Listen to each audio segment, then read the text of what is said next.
اے مسلمانوں، دین کے جو احکام ہیں وہ ایسے ہیں کہ جنہوں نے ازدواجی زندگی کو بہت توجہ دی ہے اور ان کے بہت زیادہ واضح احکام بتائے ہیں۔ ایسے احکام ہیں کہ جس کے ذریعے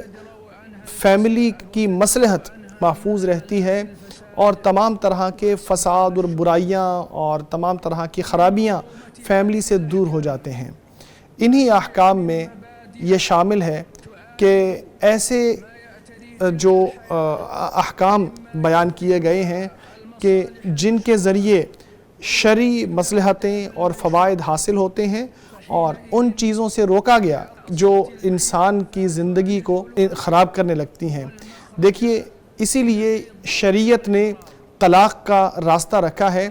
تاکہ جب انسان کے لیے اپنی ازدواجی زندگی کو چلانا ممکن نہ رہے، لیکن یہ ایسی چیز ہے کہ جب جھگڑا ختم کرنا ممکن نہ رہے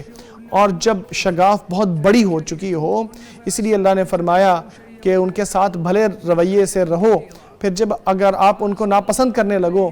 تو عین ممکن ہے کہ آپ کسی چیز کو ناپسند کرنے لگو اللہ نے اس میں بڑی خیر رکھی ہو۔ اسی طرح رسول اللہ صلی اللہ علیہ وسلم نے فرمایا کہ کوئی شخص مکمل طور پر کسی عورت کو ناپسند نہ کرے، اس کی اگر کوئی چیز ناپسند ہوتی ہے تو کوئی اچھی بھی تو لگتی ہے، یعنی کوئی کسی عورت کے ساتھ مکمل طور پر بغض نہ رکھے۔ تو اے مرد، تم یاد رکھو کہ تمہارے جتنے فیصلے ہیں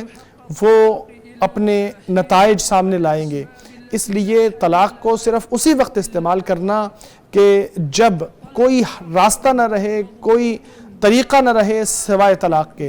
کیونکہ طلاق ایسا حکم ہے، یہ ایسا مسئلہ ہے کہ جس کے بہت سارے اصول و ضوابط رکھے گئے ہیں۔ اس لیے شریعت نے یہ بھی سمجھایا کہ اپنے حق کو استعمال کرنے میں جلدی نہ کی جائے۔ ان میں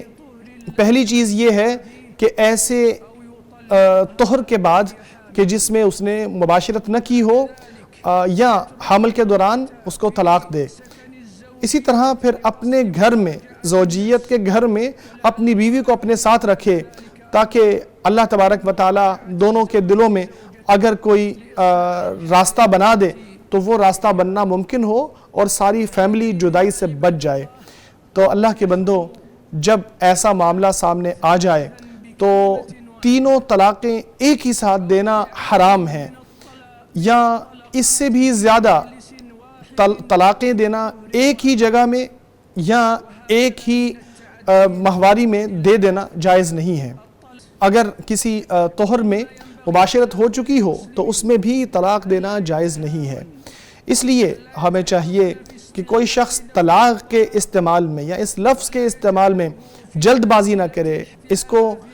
کسی کام کو کرنے یا کسی چیز سے روکنے کا ذریعہ نہ بنائیں کہ قسم ہے کہ اگر تم ایسا کرو گے یا کرو گی تو میں آپ کو طلاق دے دوں گی۔ یہ نہ کہے کہ اگر یہ کام ہوا تو میں طلاق دے دوں گا، اگر تم نے یہ نہ کیا تو طلاق دوں گا، اگر ایسا کرو گی تو طلاق دوں گا۔ اگر ایسا عمل کرنا چاہے کہ کسی کو جب وہ کوئی کام کرنے پر مجبور کرنا چاہتا ہو تو بھی اس کا اس طرح استعمال نہ کرنا چاہیے، جیسے لوگ کہتے ہیں کہ اگر تم نے میرے گھر میں کھانا نہ کھایا تو میرے اوپر طلاق واجب آ جائے گی۔ حالانکہ اللہ تبارک و تعالیٰ نے قرآن کریم میں فرمایا ہے یہ اللہ کی حدیں ہیں، ان سے تجاوز نہ کرو، جو اللہ کی حدوں سے تجاوز کرے گا تو وہی لوگ ظالم ہیں۔ اسی طرح اللہ تبارک و تعالیٰ کا فرمان ہے، اللہ تبارک و تعالیٰ کی آیات کو، اللہ کے دین کو مذاق نہ بناؤ۔